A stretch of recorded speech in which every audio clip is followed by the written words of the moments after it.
you all, as they say down in Texas. Boa tarde, buenas tardes, and that's about it for my language. I'm Elizabeth Martinez. I'm a professor in Latin American Latino Studies here at DePaul, and I'm also director of the Center for Latino Research. Can't hear me? Okay, how about now? I'm a professor in Latin American Latino Studies, and I'm also director of the Center for Latino Research, which I hope you will look into at some point. We do we're very interdisciplinary, a lot of crossing with other departments and frequently with the Center for World Catholicism and Catholic Studies. We also publish a journal we call Theology, and we are very much open to community members and of course faculty and maybe some graduate students submitting book reviews or shorter articles or research studies. So just to let you know a little about that as we start thinking about diaspora, a Catholic diaspora. The way the sessions have gone, as you all know, each of the speakers has about half an hour, and then the questions will come at the end. So we will listen to each of the speakers today for this special panel. And first we have Claretian missionary sister Ondina Cortés, who is a native of Cuba. She grew up in South Florida, like many Puerto Ricans and Cubans, where she joined the Claretian Missionary Sisters. She has spent most of her life in the formation and education of young people in school and ministerial settings. As director of the Office of Youth and Youth Adult Ministry of the Archdiocese of Miami, she worked closely with immigrant youth, both Hispanic and Haitian. And for 6 years, she represented Hispanics or Latinos on the board of the National Federation of Catholic Youth Ministry. Since 2009, she has been teaching at St. Thomas University, where she has also completed a PhD in practical theology. Her doctoral dissertation focuses on reconciliation within the Cuban exiles. She has worked on processes of reconciliation for Catholic Cuban exiles, which incorporate psychological, social, and faith dimensions. Sister Cortés has been very involved in the pastoral care of Cuban Catholic exiles. She has been a participant of Cuba-U.S. Church Encounters since 2001, which brings together Cubans on both sides of the Florida Straits. She is a member of the Academy of Catholic Hispanic Theologians of the U.S. and the Association of Practical Theology.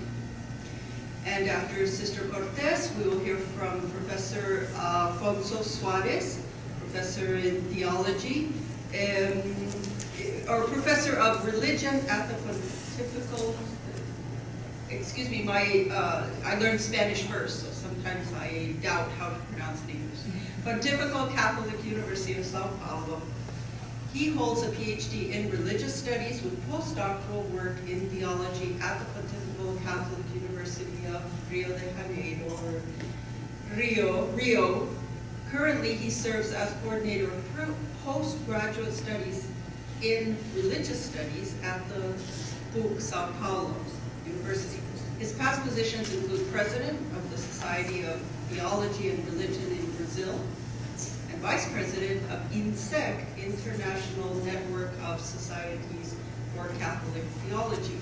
His main publications are the following.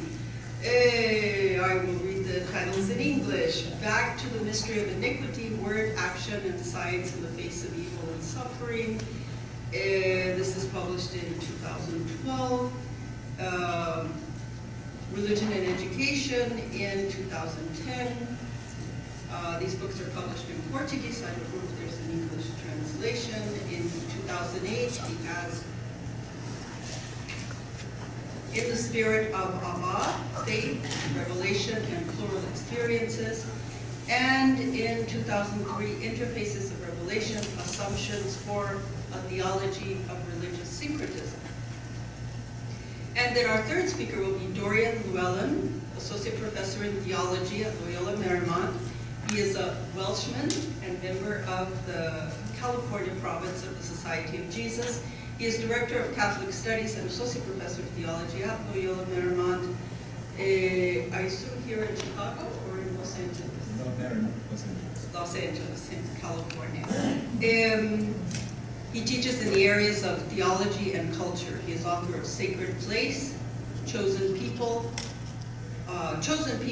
Land and National Identity in Welsh Spirituality and Toward a Catholic Theology of Nationality.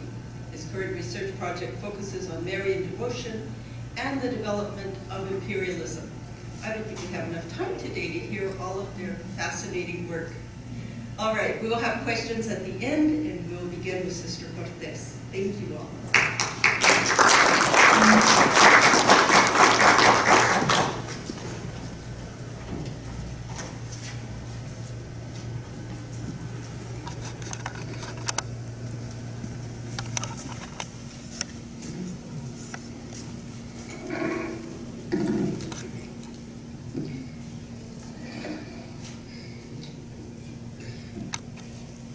Since colonial times, some Cubans have chosen or have been forced to live outside the island for reasons of economy, education, to escape national upheavals, or to prepare the various wars of independence.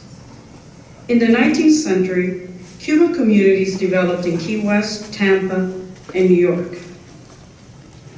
Prominent figures of Cuban history spent most of their adult lives in exile, such as the case of Father Felix Varela, who ministered among New York immigrants and became Vicar General of the Diocese of New York in 1837. He was not the only Cuban patriot of the 19th century to find himself in exile in the US. Renowned Cuban patriot Jose Marti lived the last 15 years of his life in New York. This presentation focuses on the Cuban diaspora that formed after the triumph of Fidel Castro's Cuban Revolution in 1959.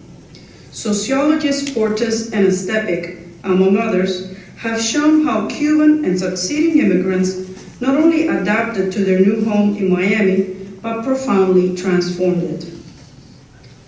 Following the theme of this conference, I will limit myself to explore the relationship between Miami-based Cuban diaspora and Catholicism. After an overview of the waves of Cuban migration, I will explore the impact of Cuban diaspora on the life of the Catholic Church, particularly in South Florida.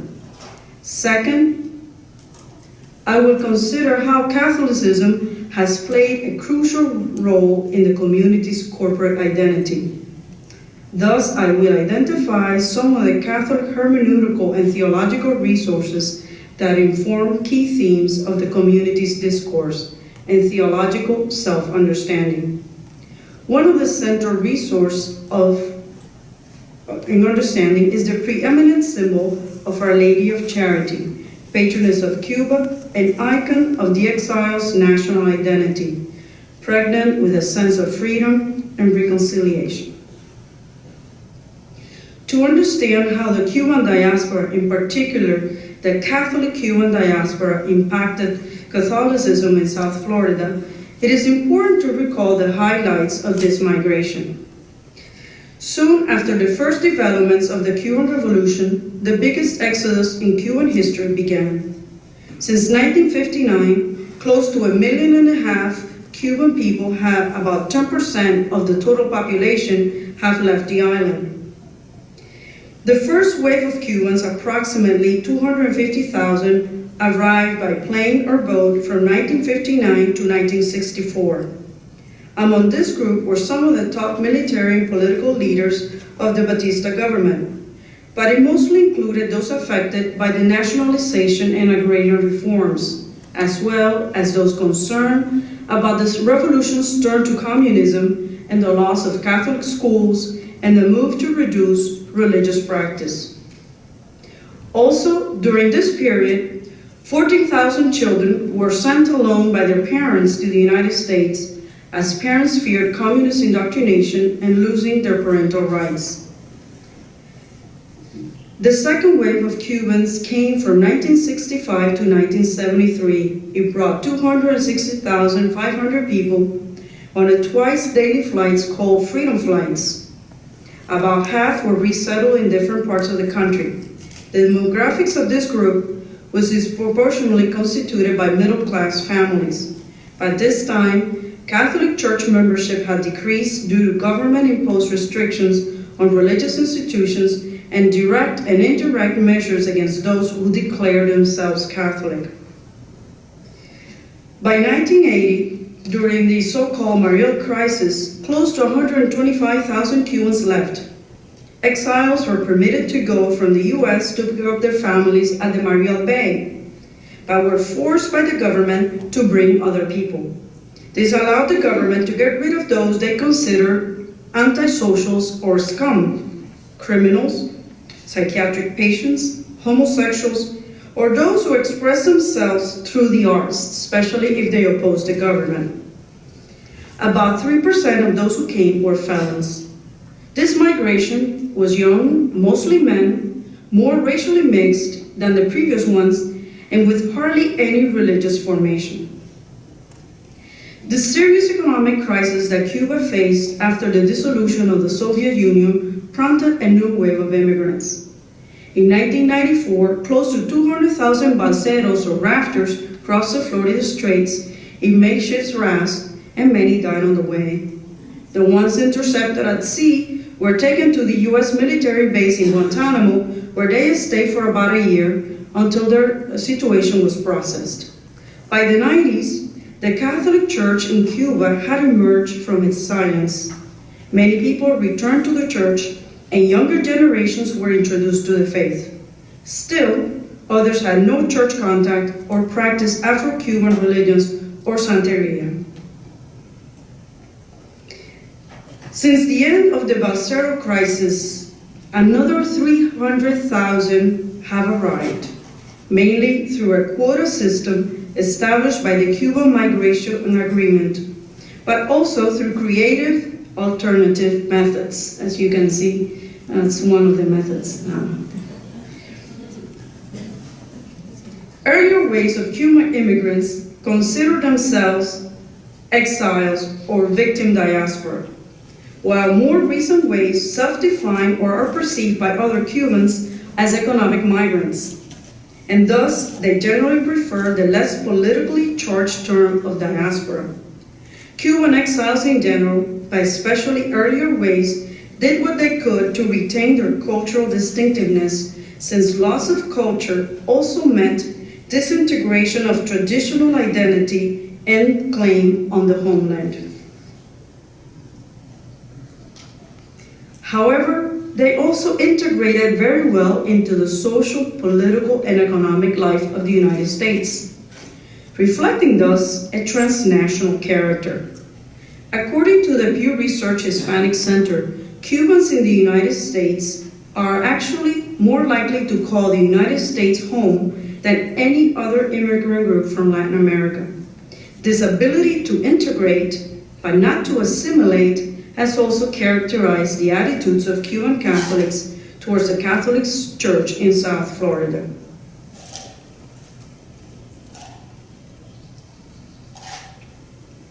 The Cuban diaspora radically changed the life of the Catholic Church in South Florida. First, their presence elicited a response which led the church to open new spaces and expand its offerings. Second, the exiles not only came with their needs, but enriched the church with their gifts. This original massive exodus prompted U.S. government and the Catholic Church to join forces in creating a variety of programs, resettlement programs, refugee services, special educational programs, and the like. Over time, this set of offerings changed.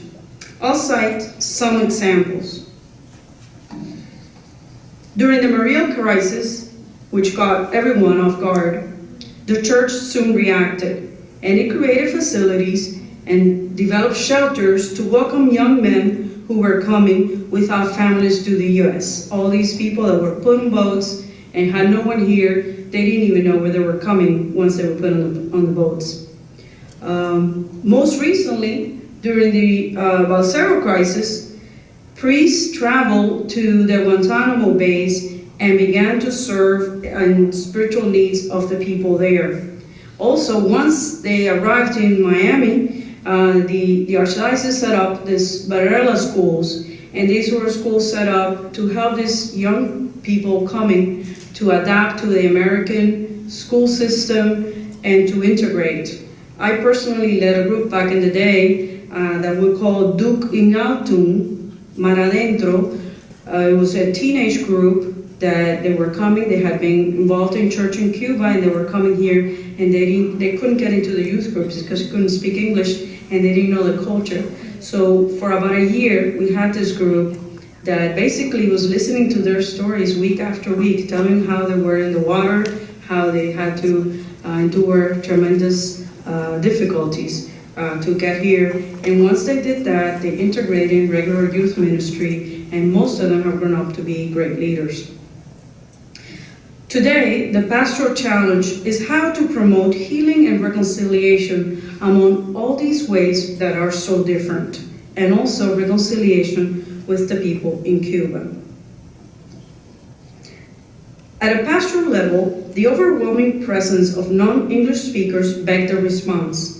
In 1960, about 75% of the population in the island was Catholic, and thus the majority of the people who came in the first waves were also Catholic. At that time, many parishes began to celebrate Mass in Spanish, though these Masses were often conducted in parish halls. By 1962, 10 parishes already had Mass and confession in Spanish, and these numbers kept growing, and new parishes were being opened. Catholic schools were open and sometimes were staffed by the sisters who left the island at this time too. Within 10 years, there were 10 new parishes. However, incorporation in the life of the local church did not come easy. It was not only a language barrier, but it was a cultural barrier that led these immigrants to feel as foreigners also in the Catholic Church. They were coming from smaller, close-knit communities and found the churches cold and impersonal. However, that did not create national churches, but rather slowly incorporated in local parishes, penetrated church structures, and created new programs to serve the needs of this population.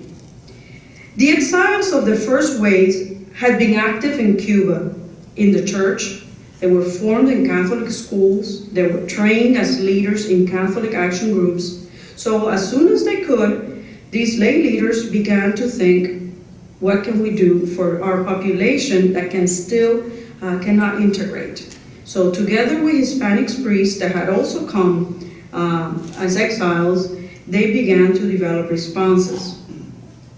They founded lay organizations or movements, some of which existed in Cuba or elsewhere, and others were created to address a variety of needs.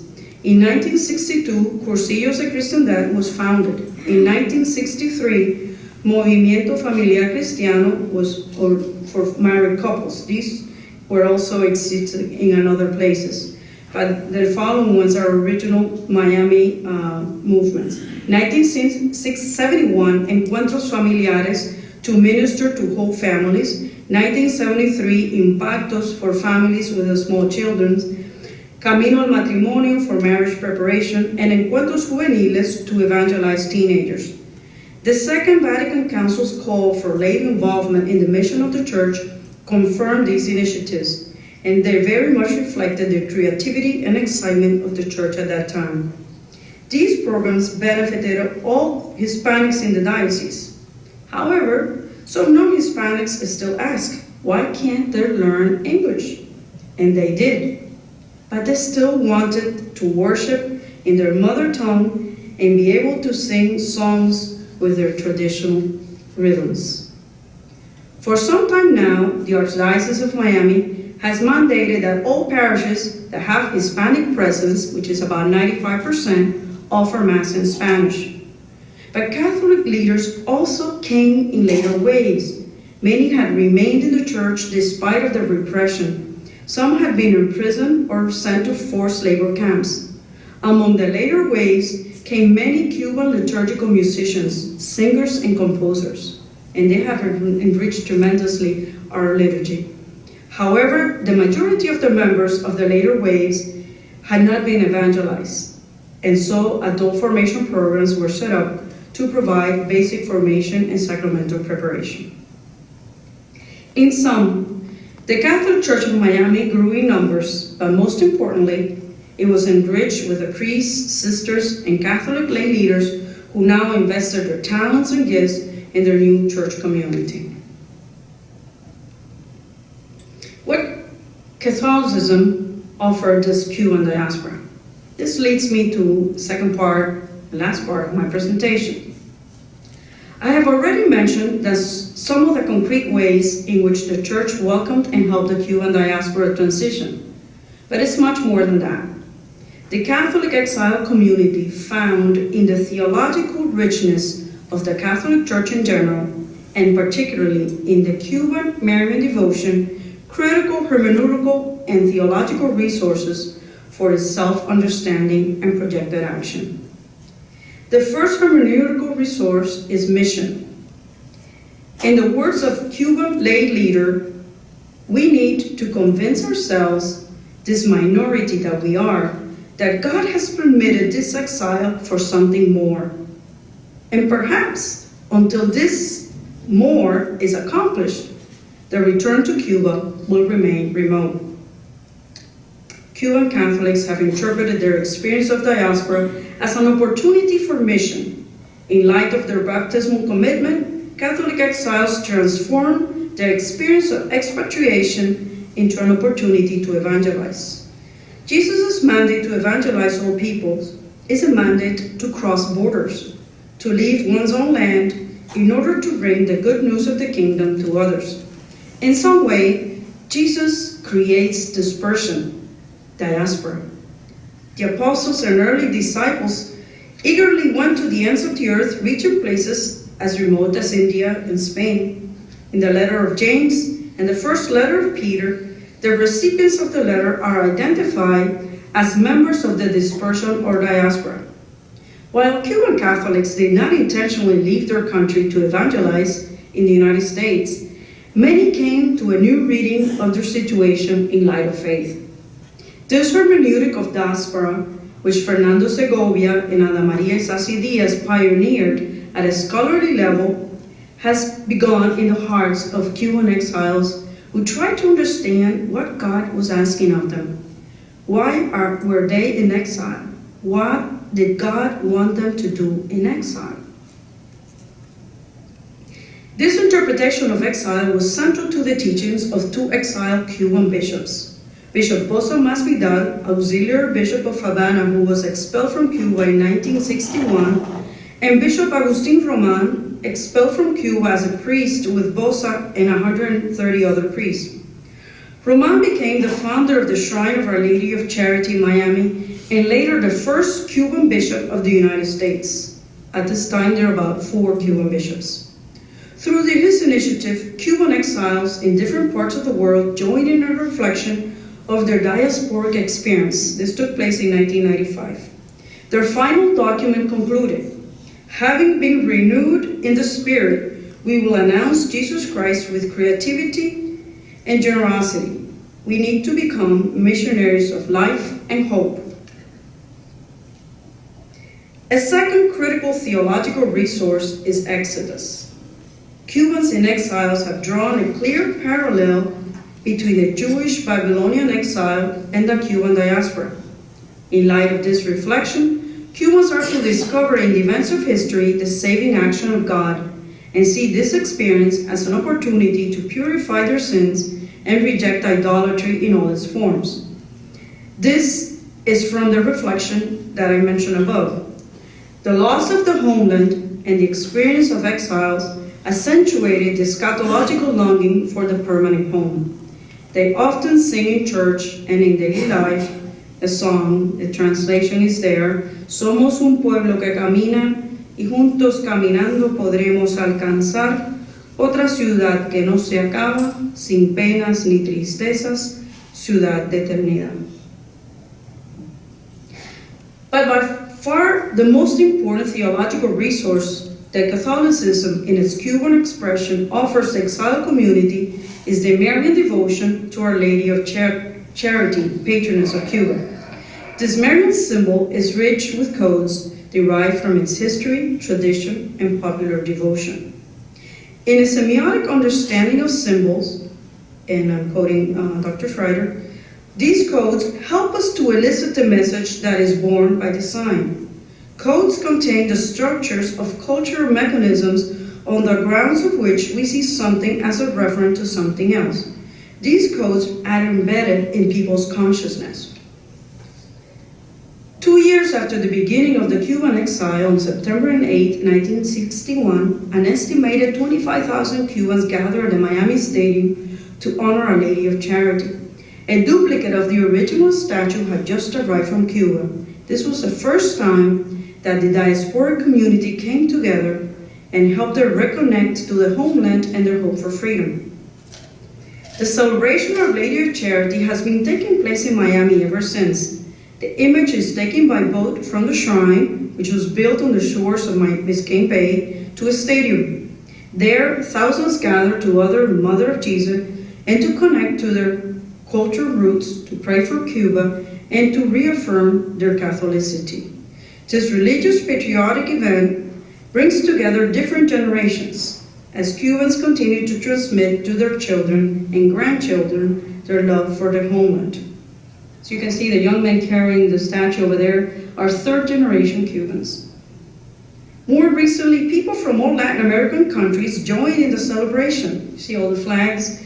And as diaspora theories affirm, for a diaspora to be able to live on by transmitting its identity from one generation to the next, it must, as much as possible, have places of periodic gathering in which it can concentrate on the main elements of its iconography. The origin of the image of Our Lady of Charity dates back to 1612, when 3 men who were searching for salt in the Bay of Nipe found a small statue floating in the water with the following inscription: Yo soy la Virgen de la Caridad, I am the Virgin of Charity.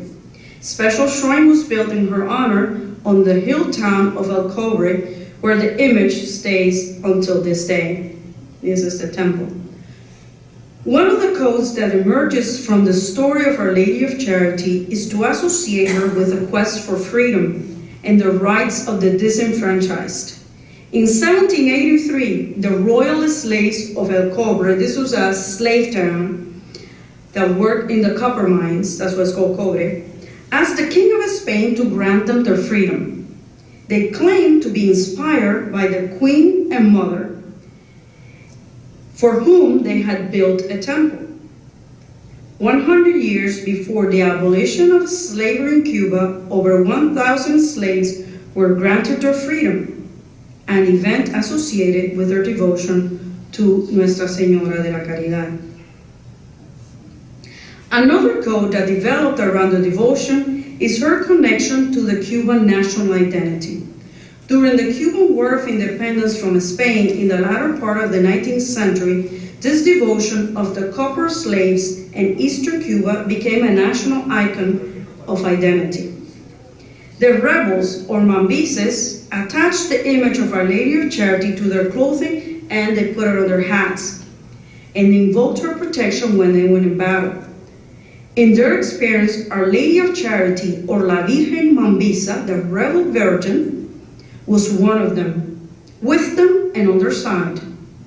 She has become such an important part of the Cuban ethos that the present government has recognized her as a national symbol.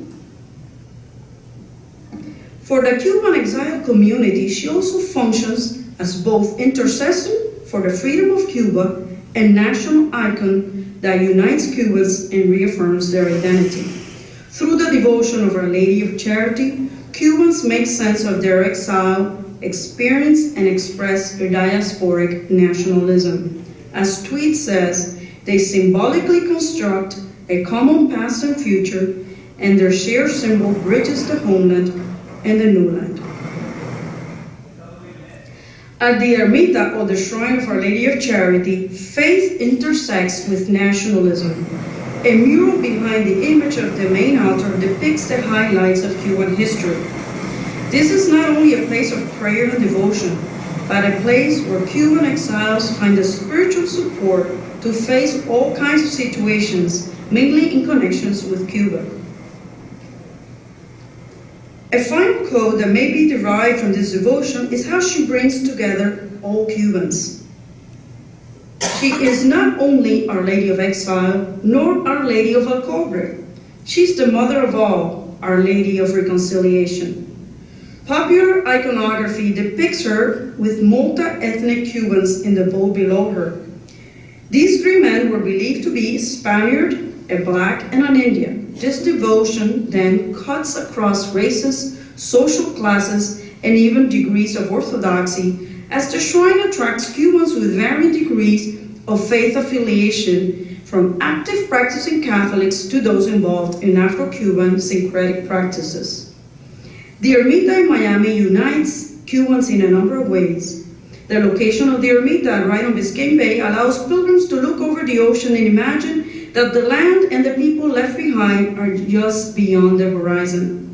On a very real way in which these two populations are joined together is that every Saturday, the Mass celebrated there is transmitted via Radio Marti to Cuba. To conclude, there is no doubt that the Cuban diaspora, along with other migrations, mainly Hispanic and Haitian, have revolutionized the Catholic Church in Miami.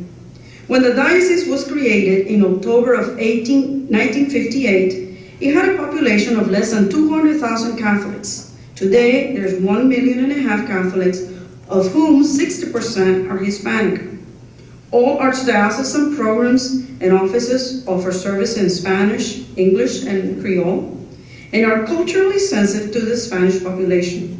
Cuban Catholics have found in the Church the inspiration and support in their long journey of exile. Diaspora has helped them expand their Catholicity in global dimensions, as Cubans, in community with people from many different countries in the multicultural reality of Miami, have grown.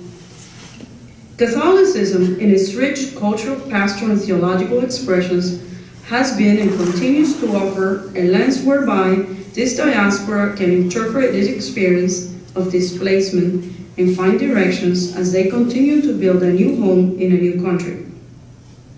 From this presentation, you can draw your own applications to other diasporas and how Catholicism can help immigrant communities integrate in the host country while maintaining cultural identity. In a special way, how Marian devotions are spaces where national identity and Catholic identity converge because they incarnate the gospel. Thank you.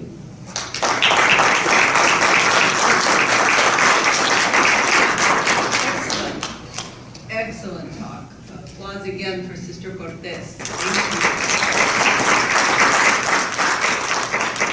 Please jot down and save your questions for the end of the session with the three speakers. We continue with Dr. Afonso Soares.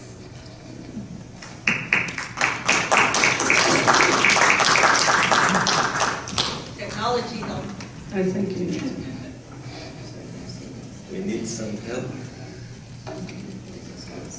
If you've come in late, please go ahead and move to the front. There's plenty of chairs.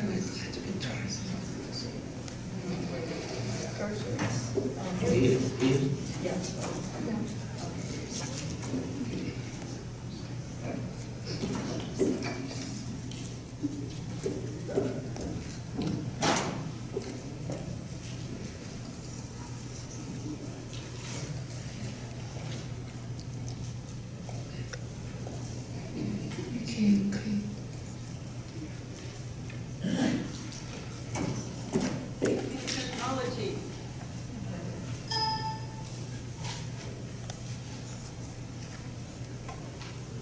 Okay, I'm learning.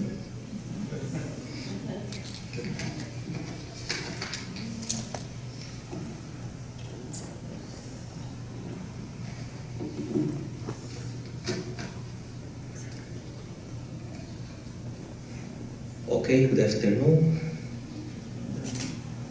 I would like to say thank you very much for this invitation and for the opportunity to join you in this meeting, to learning and sharing very rich experience. And second, I ask for your pardon because I'm afraid I will speak it in Portuguese. I ask for your generosity.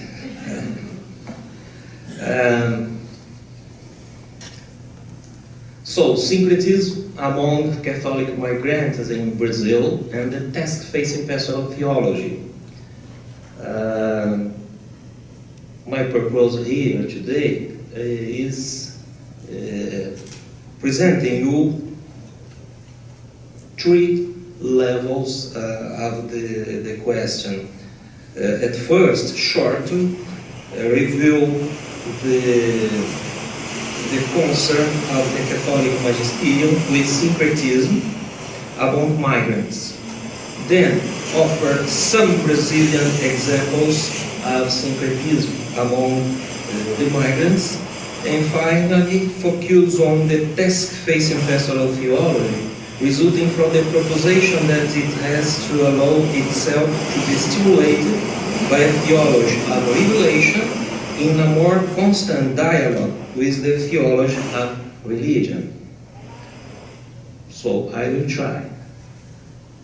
At first, the concern of the Catholic magisterium with syncretism among migrants. I'm talking about the instruction Erga Migrantes Caritas Christi from the Pontifical Council for the Pastoral Care of Migrants and Itinerants.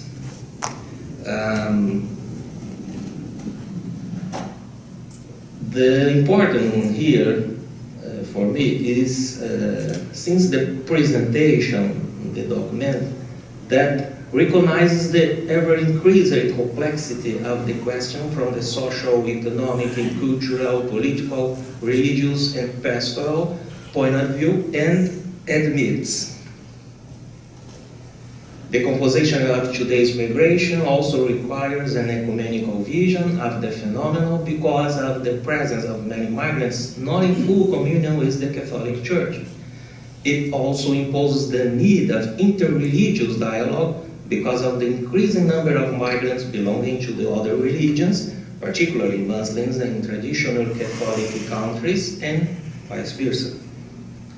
So, second part, number 34. The Church proclaims to all people and all cultures the need to strive for the trust, the perspective, and current facing difference by dialogue and mutual acceptance. Understand that the different cultural identities are thus to open up to a universal way of understanding, not abandoning their own positive elements, but putting them at the center of the whole humanity. This challenge which the text itself calls for the incarnation of the one faith in many cultures, and thus represents an unprecedented challenge, a true kairos for the whole people of God. But the Catholic magisterium also sees dangers in this process. Number 38, particular danger to the faith that comes from today's religious pluralism. Relativism, syncretism in religious matters, which in the eyes of the instruction, together with the proliferation of sects, is one of the most serious pastoral problems of today. Of course, this concept does not imply neglect of migrants who pertain to other religions. 59. In any case, the migrant of another religion should be helped insofar as possible to preserve a transcendent view of life. This is an important consideration because the conviction is sustained that the Church is the ordinary means of salvation, and form an unauthorized proselytizing that takes advantage of the vulnerability in which thousands of human communities find themselves is condemned. So, the picture therefore is this. The Catholic Church recognizes the complex of the migration phenomenon, advances in the strategy to maintain the Catholic faith among migrants, avoids talking about proselytism, and signals towards enculturation as a means curbing relativism and syncretism. There is no easy work ahead, but it's hard to imagine official planning that does not include this aspect. And these are my second point. The situation in Brazil, maybe in other countries. I bring for you some Brazilian example of syncretisms among migrants. At first, census, official census, could help us here. I bring two examples and two different realities. Rio de Janeiro states and Minas Gerais states. Minas Gerais, the most Catholic state in Brazil. In Rio de Janeiro, so-so, every religion is welcome.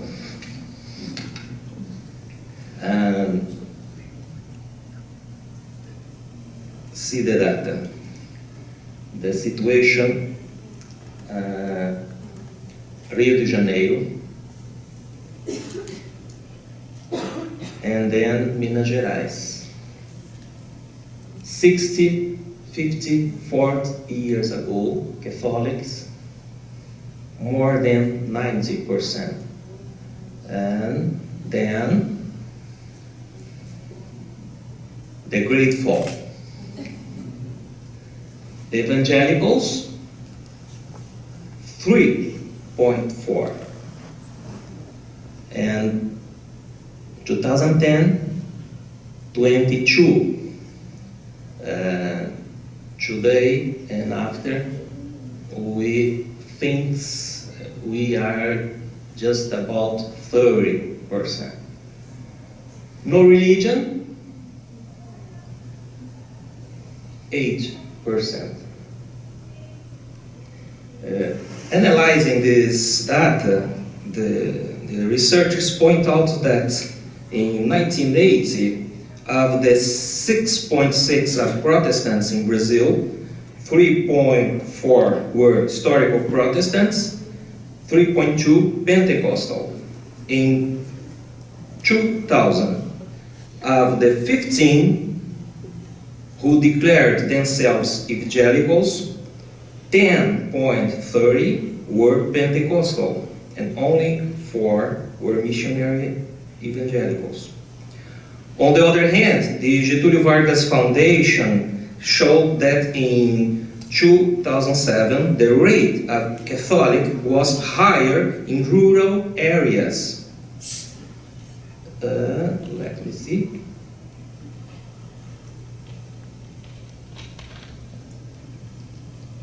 (84) and lower in the cities, 81. Falling significantly to 67.9 in larger cities and capitals. The percentage of those who declare themselves as having no religion is also important. In the metropolitan areas, this number reached 10.14 in city outskirts, 9.9 in capitals, and 4.7 in rural areas. In contrast, Pentecostal evangelicals are 15 in the suburbs of metropolitan areas, 11 in the larger urban centers, against 7 in rural areas. Conclusion: that migration in Brazil contributed towards increasing the number of suburban inhabitants, where the number of Pentecostals and those professing no religion is larger. But 74.5 of the locals, however, still remain Catholics. When the focus of the survey in the two aforementioned states is more restricted, the researchers pointed out that according to the 2000 census, Rio de Janeiro has the highest percentage of people in the country classified in the no religion group, while at the same time is among the leaders in the increase in evangelicals. That's curious. 60.7% of the city of Rio, at first state of Rio de Janeiro, now the city of Rio,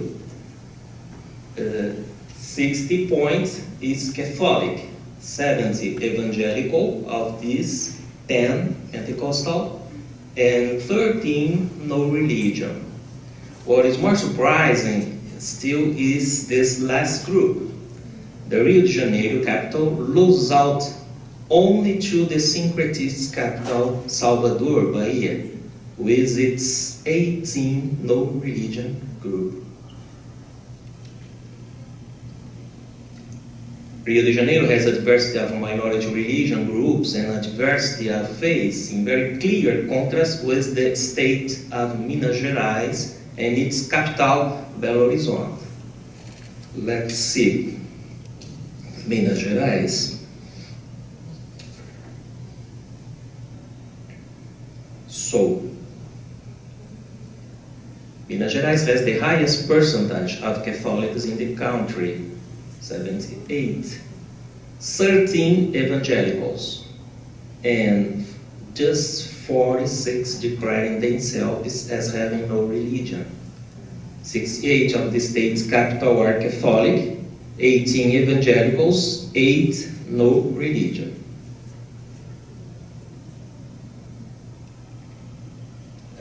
Another data curious, Rio de Janeiro, in 1989 and 1991, in that 2-year period, more than 5 evangelical churches a week were founded and registered. That means more than 1 church per working day. A total of more than 700 churches were built in the state. 91% Pentecostal. Just 2 years. So, what we have here.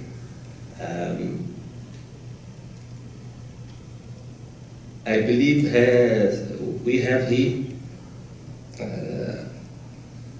a blind point of view in this statistic. One can think Minas Gerais, Belo Horizonte, so is Catholic, but another survey made by the Archdiocese of Belo Horizonte found this date. 7% of the people answered the question, "What's your religion?" "I am Catholic." 7%. The second question is, "Do you believe in reincarnation?" Yes, 34%. So, what is Catholicism in Brazil? What does it mean in Brazil? I am a Catholic person. This is one hand of the challenge, the great challenge. So,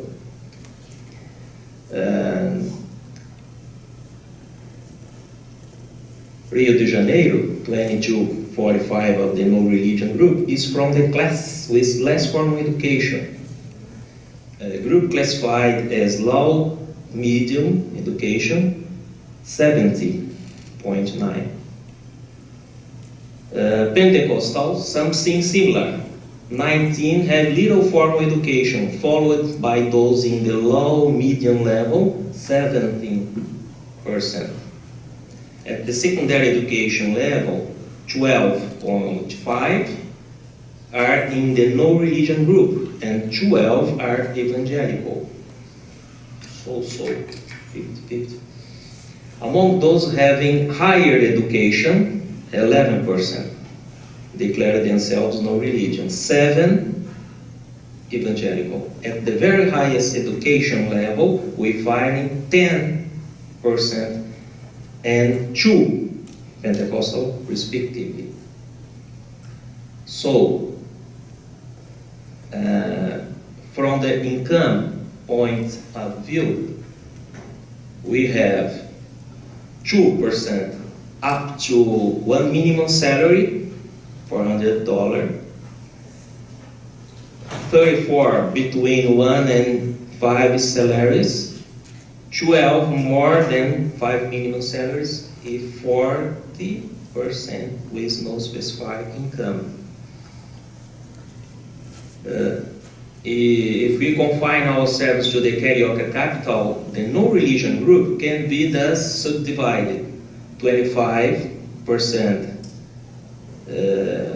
earning up to 2 minimum salaries, 19 middle hour, and 10 with very high incomes. In short, there are no religion people and Pentecostals who live in economically precarious conditions, and the no religion group being more concentrated on the city outskirts. This is new for us researchers in Brazil. Belo Horizonte has 12 of the state's population and is the southeastern capital with the highest percent of Catholic. But I show you the situation of this Catholic.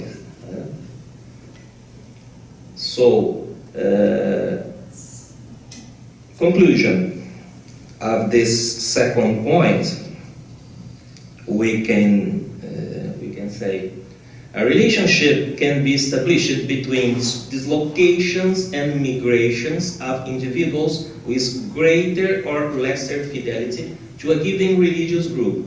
The Minas Gerais situation, more stable when compared with the Rio de Janeiro, turnover movement rates becomes more evident when we compare the relationship between the Minas identity, its historical formation and religion, in this case, Catholicism. The consolidation of specific traditional values, according to the authors, raises a barrier against religious pluralism and consequently against the multiplication of evangelicals and Pentecostals in that area. So, this is the statistic, but I bring for you 3 short cases as examples for us, examples of mixture, syncretism, and maybe to show you the real Catholicism in Brazil, the special Christianism in Brazil. So, the first one is the case of Dona Maria. Dona Maria is an ex-Catholic who, on becoming a widow, joins the Pentecostal church, but eventually turned to the Spiritism because of her headache. And except from her testimony. All religions are good, however, one for each situation. For someone who has no everyday life problems, Catholicism is the best religion. All one needs to do is venerate the saints, go to Mass whenever you want, and nobody will bother you. For anyone with money problems, the best option is to turn to the current believers, the Pentecostals. Because they help us as brothers, except that, unfortunately, They do not allow us to drink, smoke, or dance. One can do nothing. Now, for anyone suffering from headaches, the best religion of all is Spiritism. Spiritism here is Umbanda, Allan Kardec, Candomblé, Santo Daime, Ayahuasca. It makes demands on people. One has to go to all the meetings, but it's great for health. With the help of God, when I get cured, I go back to Catholicism. So, in this statistic, who is Dona Maria? Catholic? Catholic for a while? Catholic not yet? But the census don't get that. The second one, Alex, religious fluctuation. Alex is a brave boy. He says he likes religion a lot. In the past, he was one of those Catholics, brave Catholics. After, went to all types of spiritualistic centers, Umbanda, Candomblé. These he loves, but they are very bothersome. And worked full-time in a Pentecostal church. He thinks he has found the true faith in Buddhism, real faith, as he himself says, because he never went after any religion just to solve his little problems. He likes to meditate and one day wants to be a monk, but lives too far from the temple, and as he has no car, it's not viable to go there every week. He would be the happiest man in the world if they opened a Buddhist temple nearby. Since he cannot move because of family and work, but in the meantime, he's going to a Catholic charismatic prayer group where he has come to know a lot of nice people. So, another story that also impressed me a lot and to which I devoted some chapters to in one of my recent books is the case of the Pai de Santo, Zelador de Santo, Babalorisha, Candomblé male priest, who after being a Catholic seminarian was later ordained an Episcopal deacon, went on to become a priest in the Old Catholic Church.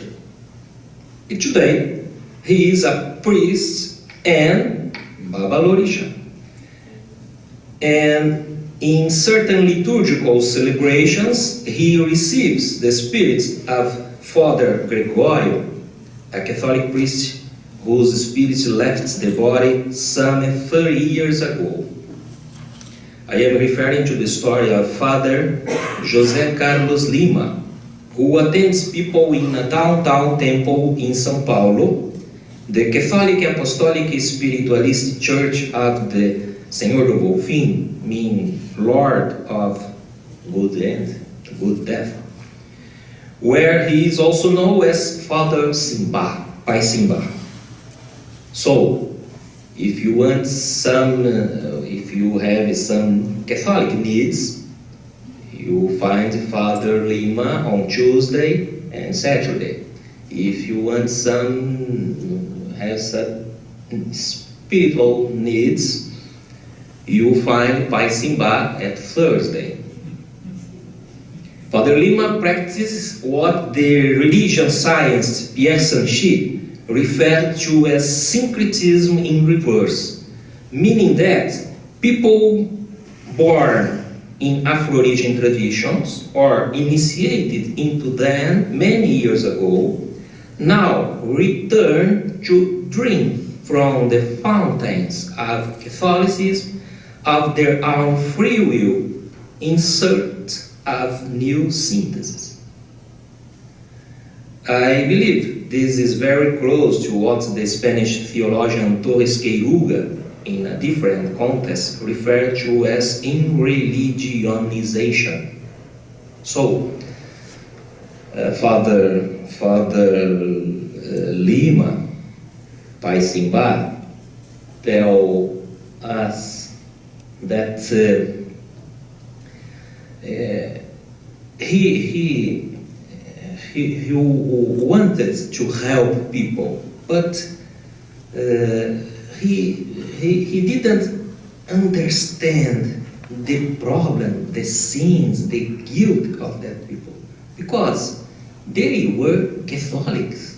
So he decided, became a seminarian, studied Catholic theology, and be a priest, and come back to the people to help better the people. This is the purpose of Father Lima. So, I don't know what's the better name for this, but it's incredible, it's beautiful. And the task facing pastoral theology. Let me see the time. Oh my God. The task. Okay. However, my main proposal here is to suggest that the theology of revelation enlighten pastoral theology. I defend the existence of mutual interaction between the revelation breathed forth by God, the syncretism of our provisional replies, and the freedom sought after by all as a stepping stone towards the forthcoming fulfillment. If revelation is in fact that unpredictable meeting point between the human and the divine, in biblical revelation we find the incredibly contemporary key to divine pedagogy. And that is what I want to address in this final section. So, what we are trying to do here then is establish a bridge for dialogue between the theology of revelation and the theology of religion, based on an assumption that should be common to both: the radically human understanding of divine revelation. In other words, I want to signpost some biblical hermeneutical assumptions that the most recent missiology has been dreamed of as authentic, enculturated, evangelization. And I believe that from their important considerations for the pastoral theology of migrants can be pinpointed. So, talk about revelation means talk about communication. Communicate is to send to the other a difference that makes the difference. Revelation is not something that automatically becomes a truth. Without first transforming the historical life of the human person, thus imparted truth is possessed to the extent that one succeeds is converting it into a humanizing difference in history.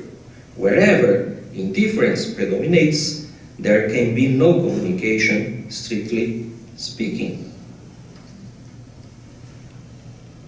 So,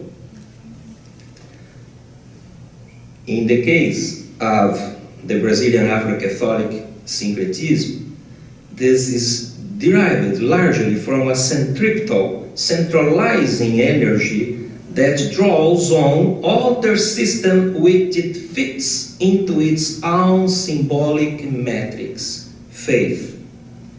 The migrant peoples, when they struggle not to lose their deepest identity, are doing the same thing. It's not merely a selection of practices that have been eclectically preserved, Such a procedure means and still means the survival strategy of a people who did not and does not want to give up their founding values. There is something else to be taken in consideration. There is always a relationship between revelation and the historical experience of human beings. Just read the Bible. What do I have to do now so that my life may still have a reason for being? That's the question. That's the real question. To determine where authentic religiosity starts and where it finishes is the difficult investigation in Israel, Christianism, and today. So, and I finish, I promise. So,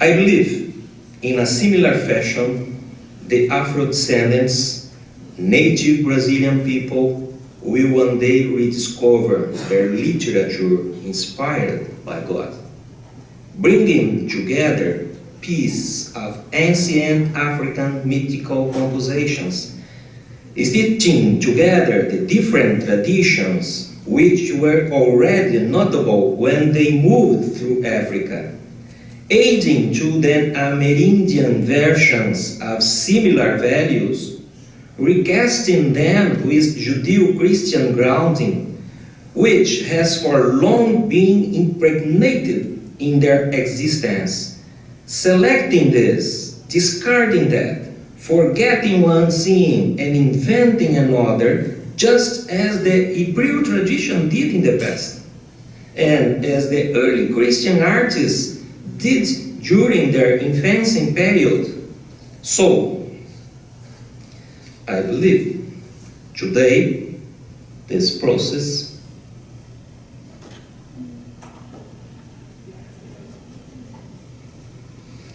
is now being appropriated by all other cultures on the face of the earth, and they deserve to have the same chance to create their own ways, not the last ways. Obviously, it's something that has been in progress for quite some time, but finally, we have come to recognize it, holding up no protective shields without the grievance of feeling that we are the chosen people of former times. Humanity itself is the one chosen, and life too was chosen by God. Will pastoral theology, especially when having to care for the huge waves of migrant populations, know how to use some of these clues to face the challenge that lie before it? Thank you for your patience.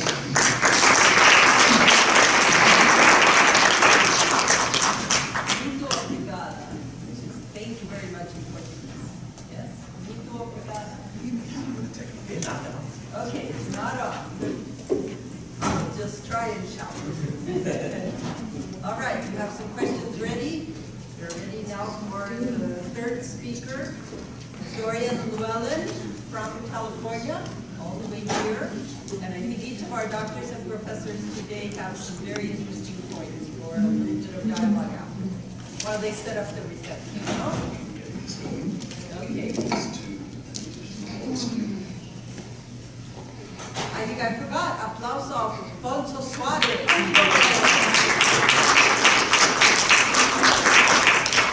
think I like Portuguese English. Or Portuguese. Okay. Portuguese. It's English. Okay. I know Portugal. I think that's what I speak. Good afternoon. I've got a lot of pictures to show you this afternoon. This time it's a bit like teaching algebra to 6th graders and so. The small South Chilean city of Punta Arenas, which is there at the bottom of the map, is the home of the Santuario de Jesus Nazareno. This is a modest church which houses a modern statue of the suffering Jesus. The 18th century original of this statue is found some 1,500 miles away in the remote Chilean archipelago of Chiloé. In my paper this afternoon, what I would like to do is to consider a constellation of geography, history, socio-ethnic identity, and theology that come together in contemporary devotion at the shrine. The shrine is located on the top of a windy hilltop on the edge of the city. The neighborhood suffers from particularly poor housing, you see, with high unemployment and concomitant social problems. As in other parts of Chile, the city has a population of largely European origin. There are many names which are Croatian, Basque, and German. But most of the devotees of Jesus Nazareno are, in fact, Chilotes. That is, people whose roots, first, second, and third generation, lie there in Chiloé. Their mestizo heritage is evident in their phenotypes, and they're often darker skinned and shorter than Chileans who have a greater proportion of European ancestry. This has been historically somewhat of a marginalized community. The word chilote in contemporary Chilean sometimes can be translated as bumpkin or somebody who's a little bit backward. And it's not unknown for chilotes to hide their own identity out of a desire to blend into the mainstream. There are many strands of history, both secular and religious, which come together in this devotion. In 1567, the Spanish crown claimed Chiloé as its own, but really throughout history it only had a minor presence there. The collapse of that empire led in Chile, as in other parts of South America, to a successful independence movement. But it was an isolated place, and because of that isolation, Chiloé became almost a forgotten outpost both of the Spanish Empire and then of the Chilean Republic. This is a place of hard lives and harsh climate, and there, timeless social habits continued. Chilote life in the archipelago, even today, is a rich fabric of traditions of shared labor and commonly organized celebrations with a notable emphasis on hospitality and on festive meals. It is still a distinct enclave. It is linked more to the sea than to mainland Chile. It's a fragile society with a strong sense of social solidarity and a deep territorial attachment and a very rich folk piety. Jesuits had arrived on the archipelago as early as 1608, and they set up a system of circulating missions, eventually developing a unique style of church architecture in the form of dozens of wooden churches of Renaissance and Baroque inspiration. Following the suppression of the Jesuits in 1767, the missions were taken over by the Franciscans, who brought with them from Spain a statue. The statue has the suffering Jesus of the Passion Week.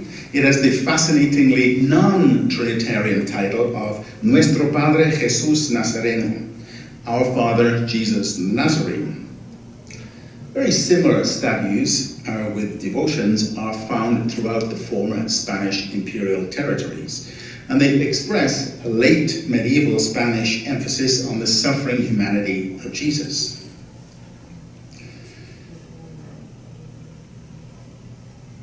The church on the small island of Caguach is home to the image.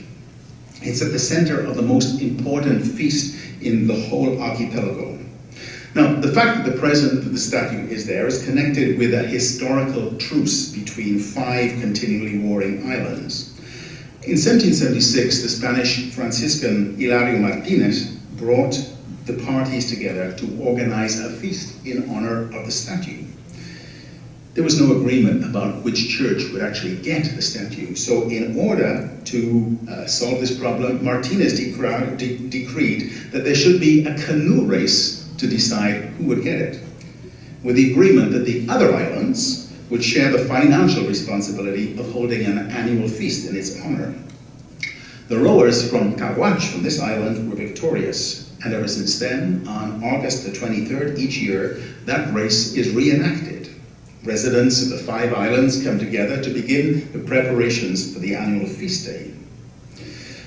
On the morning of August 30th, boats arrive on the island, bringing thousands of pilgrims from all of the archipelago and beyond to fulfill promises or to make prayer requests.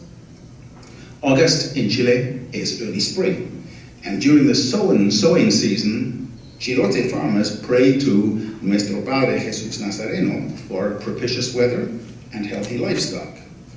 Said one of them, "We come to our divine Jesus of Nazareth because this is something that comes to us from our elders. If we don't do this, we will get bad harvests." The Cabildo, the chapter, is a lay organization created by the Franciscans. It's strictly hierarchical and it organizes all the festivities, controls all the activities. Following the Mass, the statue is dressed in a new robe. The previous year's robe is cut up and pieces of it are distributed, even struggled over. They are highly prized as devotional objects. And then accompanied by other statues which have been brought over with their own cabildos to Caguach, Jesus Nazareno is taken out of the church and processed along the esplanade of the island with the accompaniment of traditional music and songs. This is also the most important social gathering of the year. There's a lively market that takes place. Now, the fact that this devotion survived should not itself be taken for granted, because in the 19th century, the Chilean church undertook a vigorous reform movement. It's part of a trans-Hispanic ecclesiastical movement called the Ilustración Católica, the Catholic Enlightenment. Moving on here. Generations of bishops like this, educated in Rome, came from Chile's patrician families of Spanish descent. They were familiar with European accusations of Latin American idiosyncrasy and syncretism, so they hoped to bring their diocese into the modern mainstream of Catholic civilization. They were sensitive too to accusations of Catholic primitivism in religion, and they wanted to purge the church of what they saw as superstitious elements. Chile, geographically, is comparatively isolated. It's bounded on 4 sides by desert, ice, mountain, and ocean. By the mid-19th century, its population was predominantly European or mestizo, and its indigenous culture was numerically small and culturally weak. All of these facts meant that erasing pre-Columbian and many folkloric elements from public religiosity was quite an easy task. But in remote areas, and particularly thinly populated ones, where there were stronger mestizo or indigenous populations, an earthier piety survived this liturgical bowdlerization.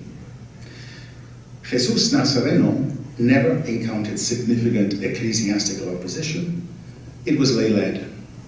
Its devotions, its pilgrimage, and its feasts were simply an organic and indelible part of the warp and weft of life in Chiloé. It seemed to merit neither reform nor suppression. Today, Chiloé is home to 150,000 inhabitants, but more than double that number are estimated to have settled in the diaspora, in Chilean and Argentinian Patagonia. In the 19th century, Chile began a project of territorial and economic expansion down into, my bishops, down into Patagonia, into Tierra del Fuego. And Chiloé was the starting point.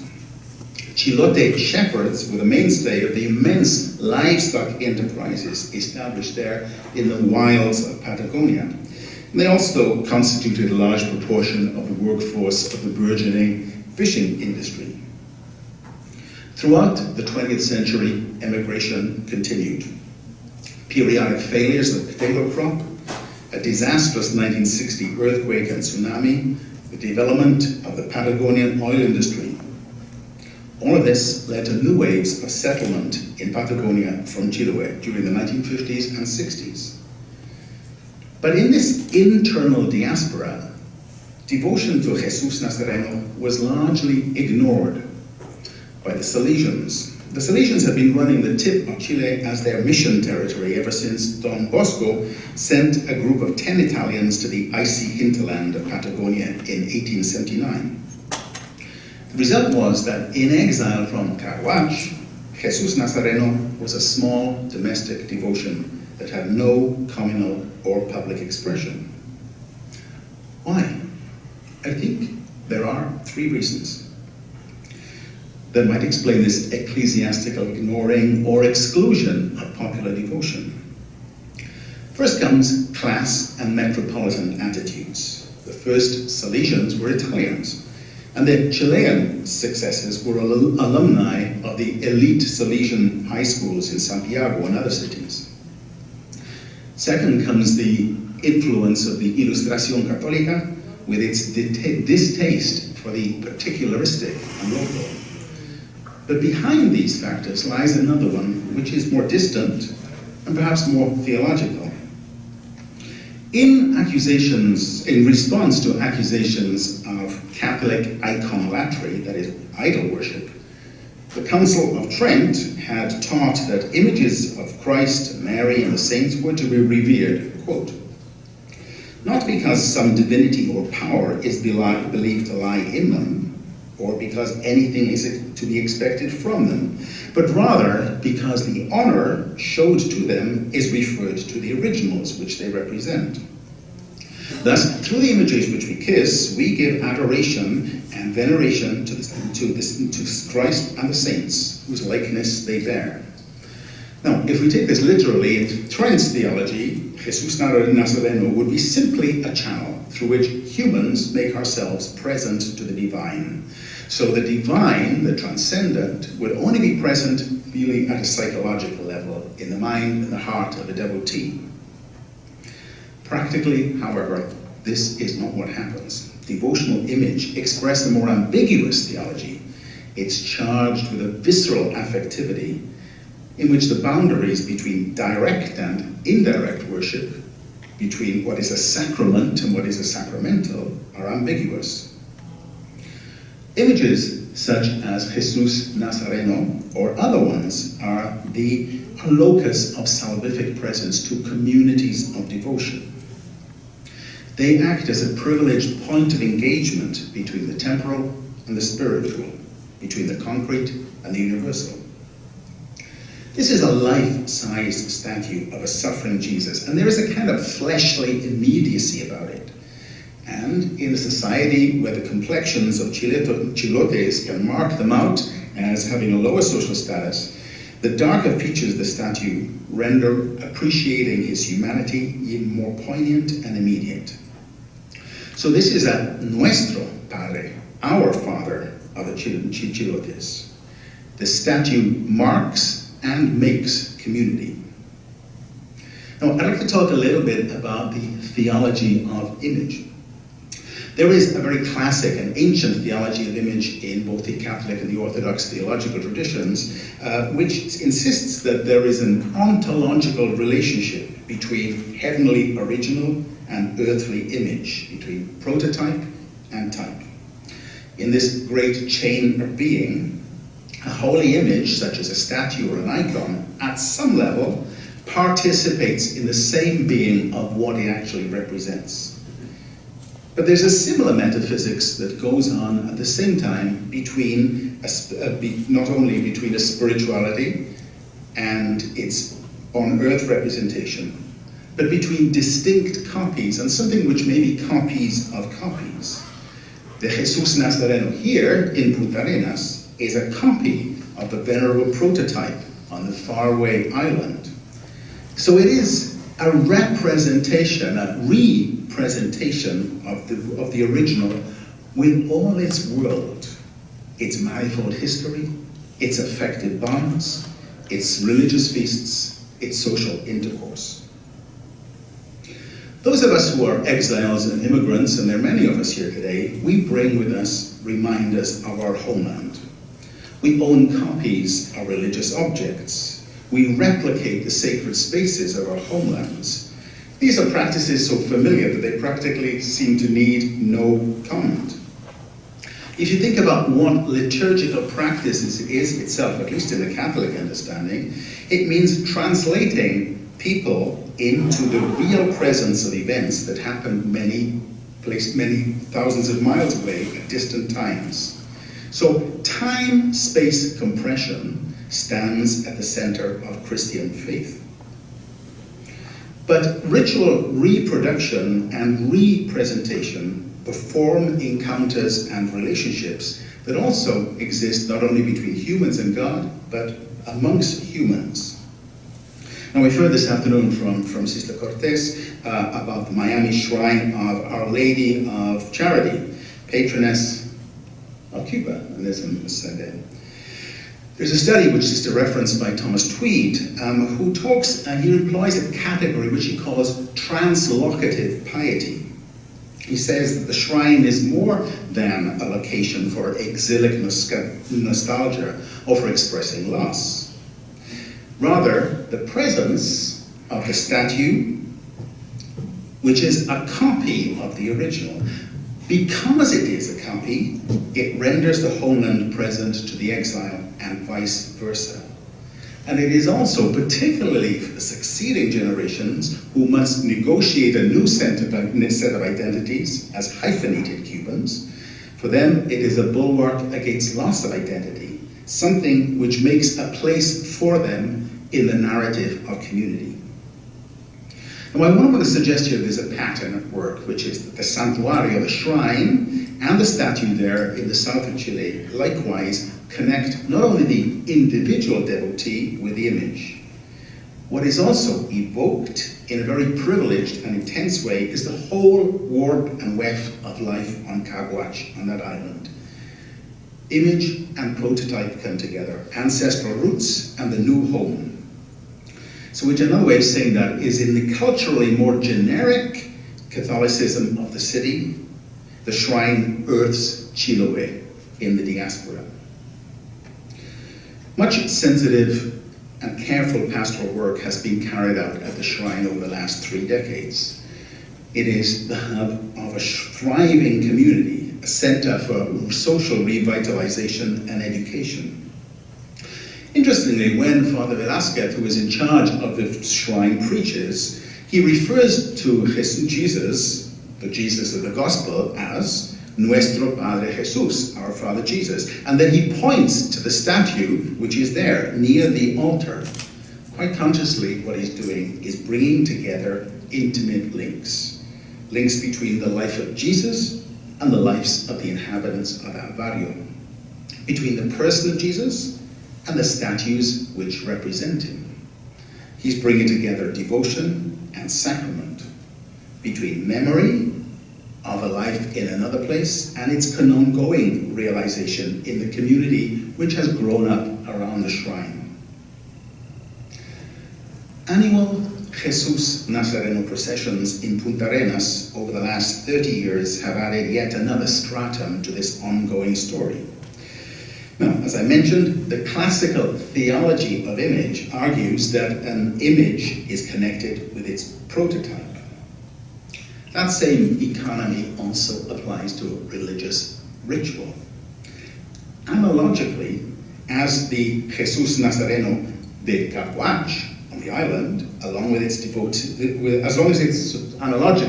as this statue goes through the streets of Punta Arenas, the collective journey on the procession not only recounts, but it also participates in the journey of Jesus and his disciples through Galilee.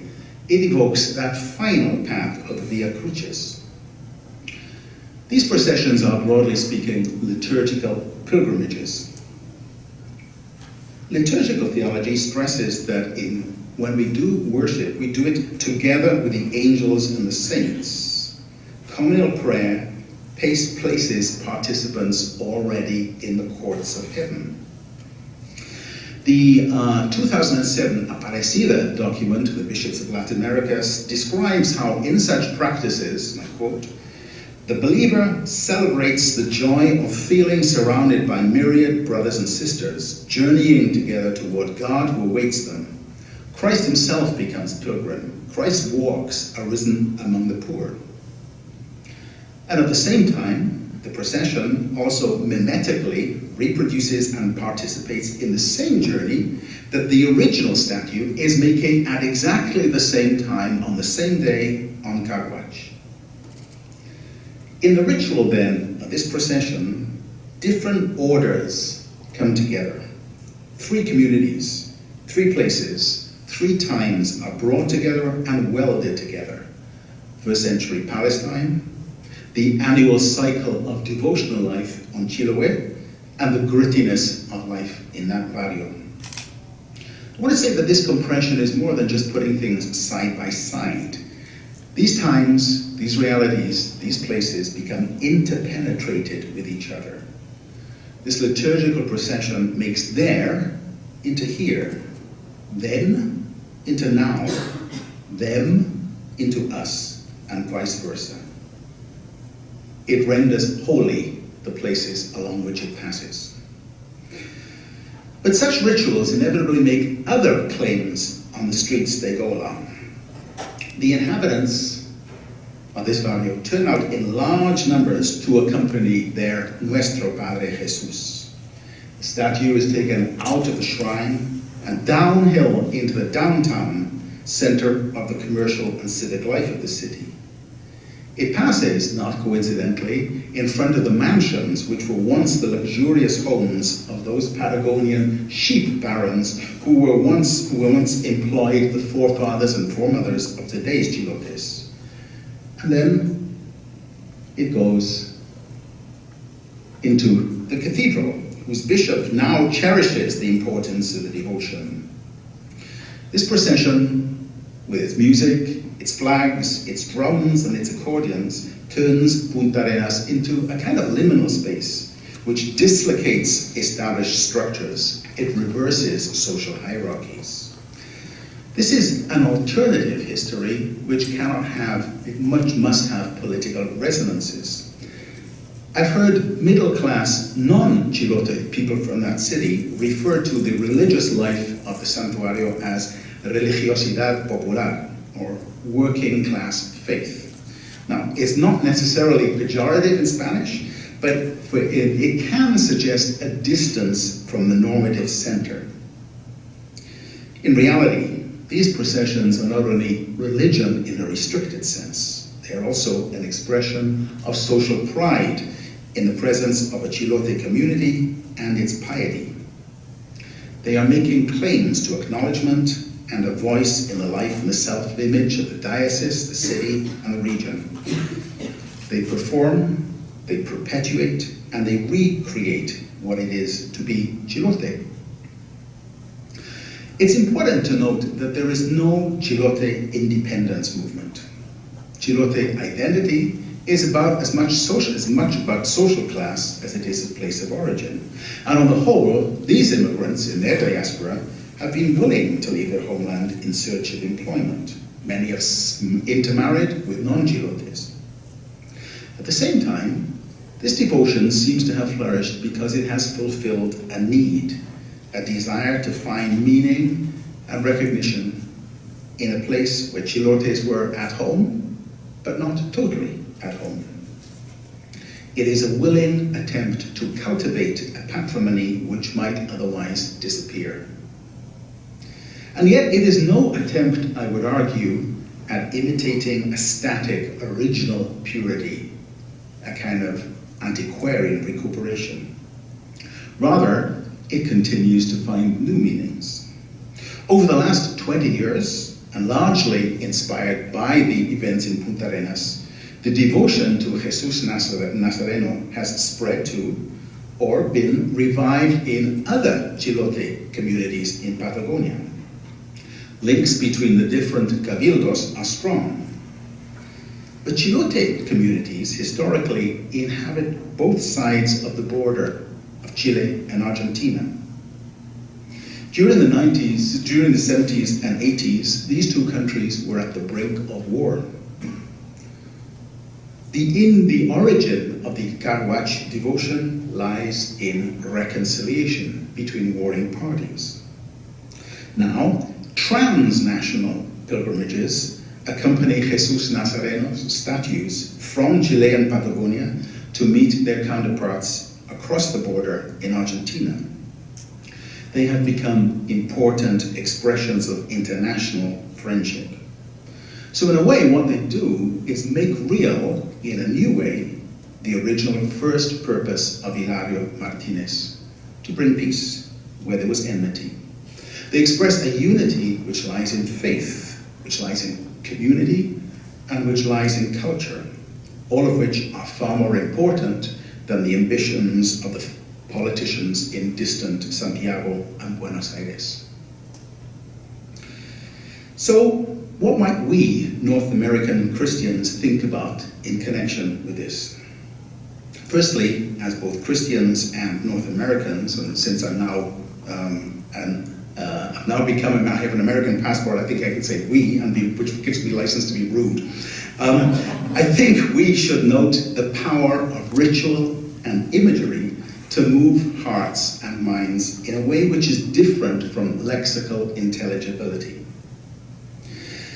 One of my favorite phrases is the North American Catholics are very good Protestants, which means that we might argue that by virtue of our heritage and education, we are prone to a cultural preference for word over image. And we're also prone, as Professor Sané pointed out to us, to an Enlightenment reductionism of faith to ethics. What I would argue is that the many diasporas, particularly the ones which are coming to us from Latin America, but also beyond, offer thus the cultural and theological gifts of the resurgence of devotions and paraliturgies, particularly in connection with image, something that was actually swept for many Anglo communities with the reforms of Vatican II. That Aparecida document reminds us that, and I quote, popular piety includes the bodily, the perceptible, the symbolic, and people's most concrete needs. It is a spirituality that is incarnated in the cultures of the lowly. Theologian Diego, I can never pronounce his name, Irarrázaval, notes that devotees come to these images asking for health, social and economic progress, for personal, familiar and communitarian well-being. The images of Christ summon and gather people, groups, crowds. In this reinvigorating context, personal and group faith develop. I would argue that the Jesus Nazareno statues are indeed life-giving. Not at the very least because they produce solidarity. Solidarity between people and peoples. A solidarity between faith and culture. Secondly, I think we would do well to note the enhancing relationship between the power of ethnic identity and particular theologies. Now, there's been much academic and pastoral work on particular forms of ethnic particularity in relation to what it is to be a disciple of Christ. And yet in Christ there is neither Greek nor Jew. Chilotes are Chileans and Catholics, but they are also Chilote Chileans and Chilote Catholics.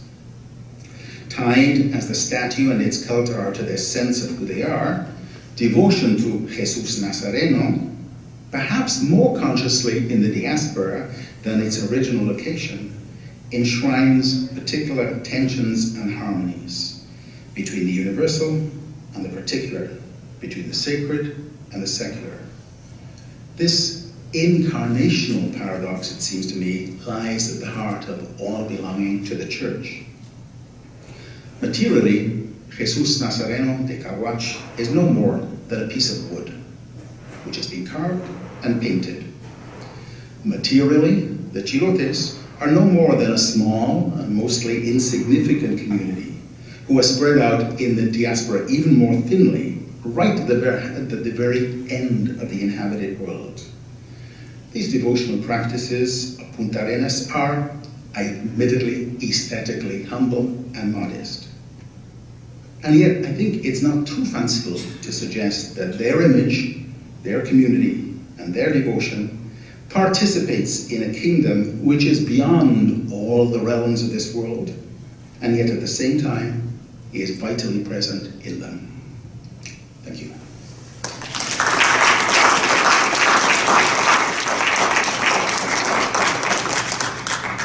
Thank you very much. Okay, we do have 20 minutes for questions.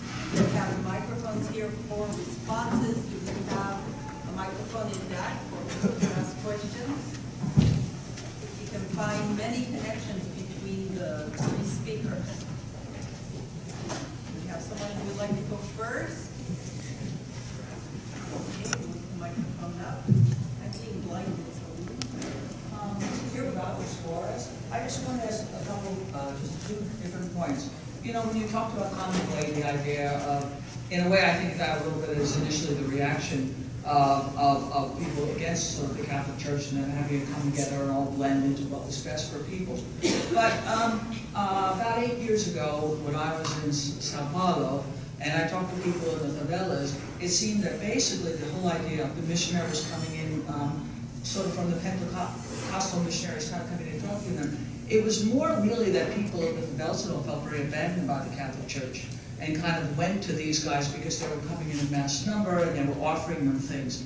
So I view that as kind of I just thought maybe you probably obviously know a lot more than me, and you would address that. It's not as much taking the best from whatever, though the stories were interesting. It's the idea that really that these missionaries came in and were able to do an awful lot because at the time people felt a bit abandoned by the Catholic Church in these poor areas that people were going into. So I don't know a lot about this. I've just been in Brazil a lot and kind of personal observation, so I'd be happy for you to address it.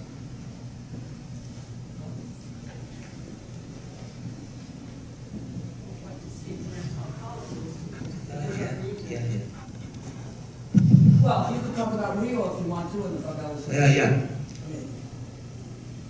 The thing is, I believe that the real complexity of their reality.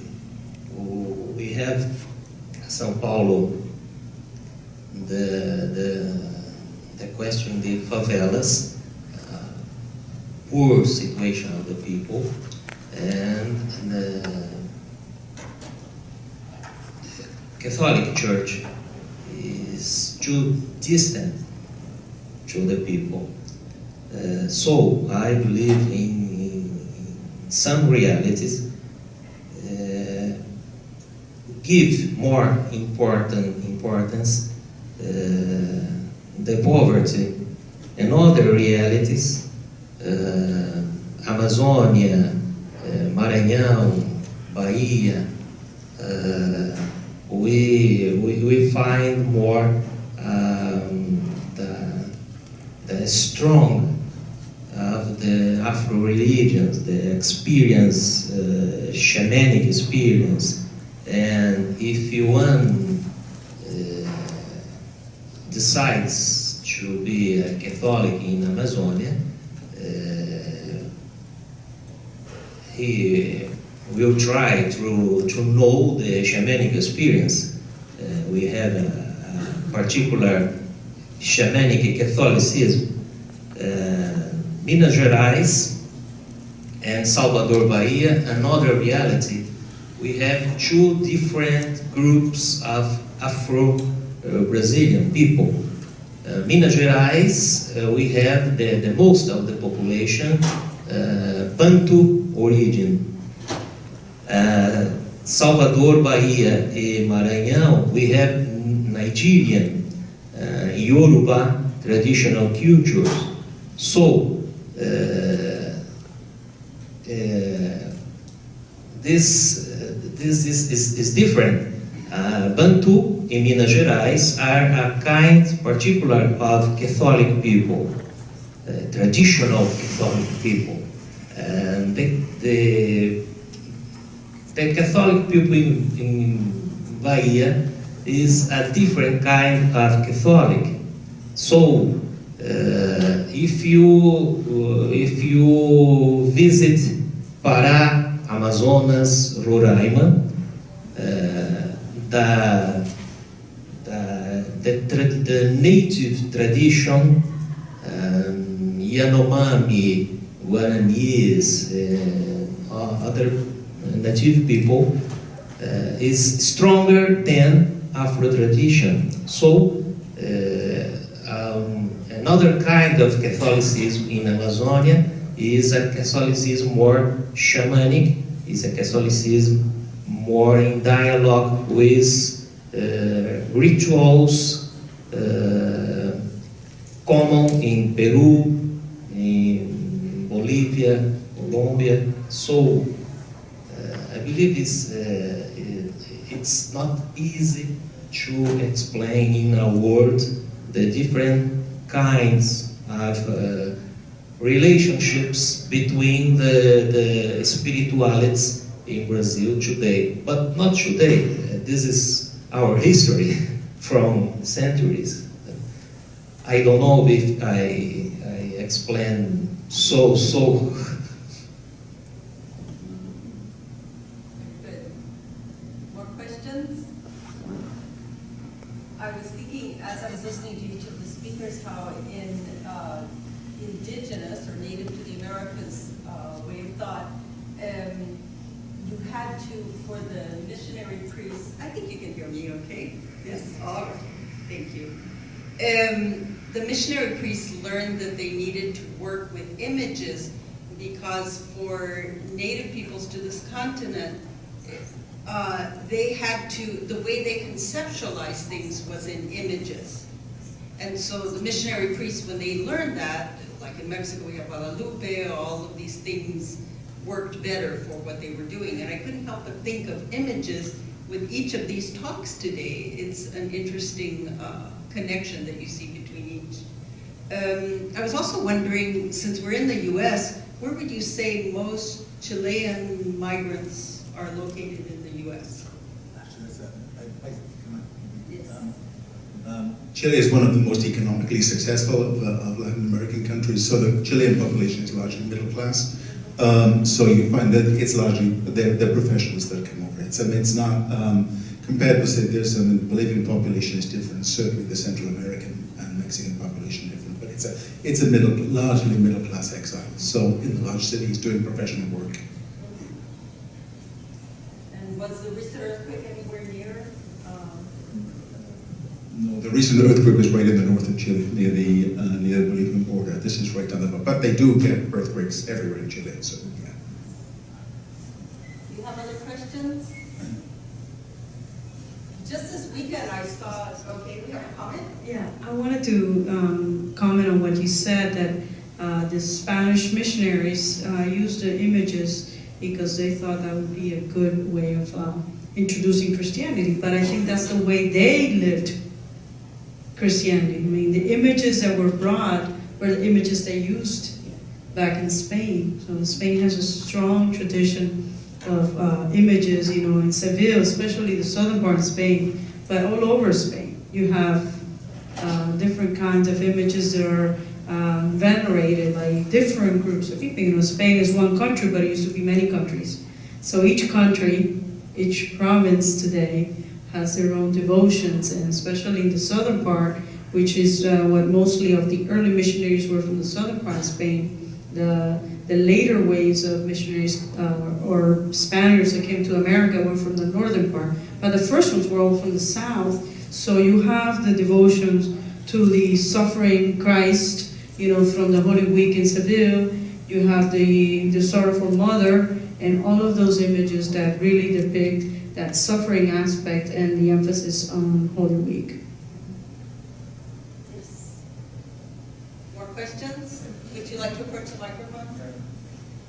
Thank you. I have a question about the Cuban community in the United States.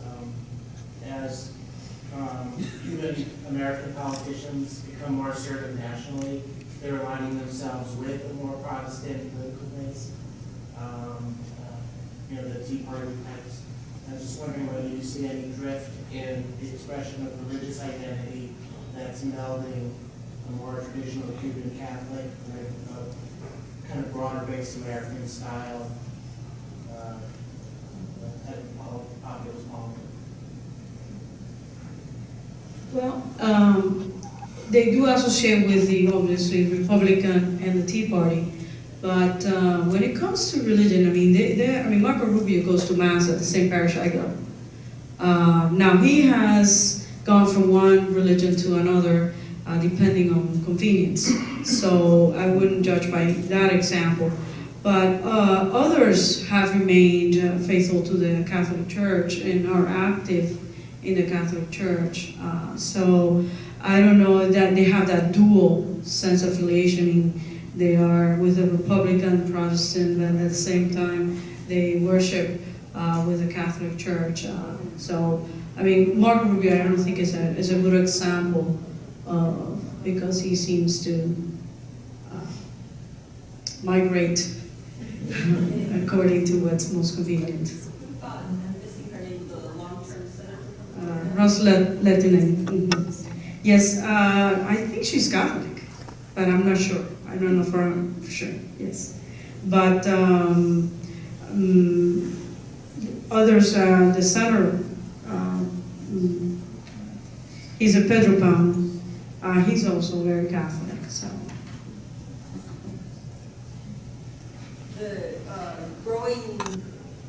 growing element of the Catholic membership in the church in the U.S., this is being documented in books such as by Timothy Matovina a couple of years ago. The growing segment is Hispanic or Latino Catholic. So I think that may impact on Republicans or Green parties or whatever. And the majority of Cubans voted for Obama in the last election, which is the first, it's a real turn. Because if you saw the numbers, 300,000 Cubans have come after the 90s. So the active Cubans right now are more and more, not the historic exile of the early ways, which had an affiliation to the Republican Party, and kind of abided by what we call the exilic ideology, which includes Republican, anti-Castro, pro-embargo, and so on. More and more, there's a shift in their thinking, and it's because population is changing. Demographics is changing. The older ways are dying away, and the second generation, they think with their own heads. So that's kind of what's happening. But there's a shift. The statistic was that most Cubans voted for Obama in the last election, so that's a change. More questions? I just want to bring up, as he goes to the microphone, a little segment I happened across on the weekend on the website for NPR. It's a very interesting short video that was done by two reporters. They traveled throughout the U.S. border with Mexico, and they document some statistics and some interesting information. But what really stood out to me in terms of diaspora is that there are these Catholic service centers, charity centers near Brownsville, Texas, South Texas, and the majority of the people, the refugees who are coming to them, are women, and they are from Nigeria and Sudan. And they've had terrible experiences, sometimes crossing all the way from Central America. So I recommend you looking for that on the NPR website. Yes, sir. Dorian, I was really fascinated by this concept of time-space compression. Sure. And that's certainly a part of like Eucharistic theology, brought to the banquet of heaven and so on. But there's, my experience in Chile is that there's a lot of people who would never go to Mass, but they would show up for a procession of the kind that you show. And I'm wondering if you could say a little bit about why that might be so. Yeah, that's yes. One thing we have to remember is that Chile, as a cultural inheritor of Spanish spirituality, never went through a Protestant Reformation. So in a way, what you have is a kind of a pre-Tridentine piety going on, in which devotion, what I think I said was that the dividing line between what is a sacrament and what is a sacramental is kind of vague in this area. So it goes back to an earlier theology, which is actually closer to the capital O Orthodox theology of those. A colleague of mine has written a fascinating article recently on the Pussy Riot in Moscow, the girls in Moscow, But also, he ties in the fact that in Russia there was a visit of Mary's belt, which is venerated in Mount Athos. Millions of people showed up to venerate, to kiss the little box in which Mary's belt. So there's something there. At one level, you've got a kind of an official theology going on, but there's also a kind of a street theology going on. And I think that devotion corresponds to the street theology.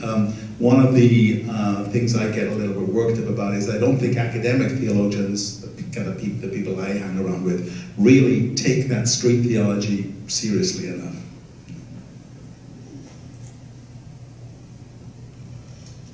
One last question. Maybe two last questions. Maybe following up on this, these questions, or your answer to him is, does that make Protestants do the same thing, blur the lines between the sacraments and sacramentals of the Bible? So in a sense, does it make Protestants also Catholics, even though they wouldn't self-identify that way? That's a bit like anonymous Christian, isn't it? Yeah, anonymous. Yeah. Well, let me say that I think that here we have to respond to, what is human? So I think what we come together is like there are some basic human. I mean, would you throw your grandma's eyewear away? No, you don't, because somehow an object is connected to the person. So I think there are kind of visceral, archetypal responses on which religious ritual is predicated. So I think that's what I would say. I would say that. But I mean, can I just want to say again that what people do and what people say that they do, what they believe and what they actually say they believe are often very, very different. So there's often an espoused theology, and then there's really a lived theology, which can be very, very different indeed. Yeah.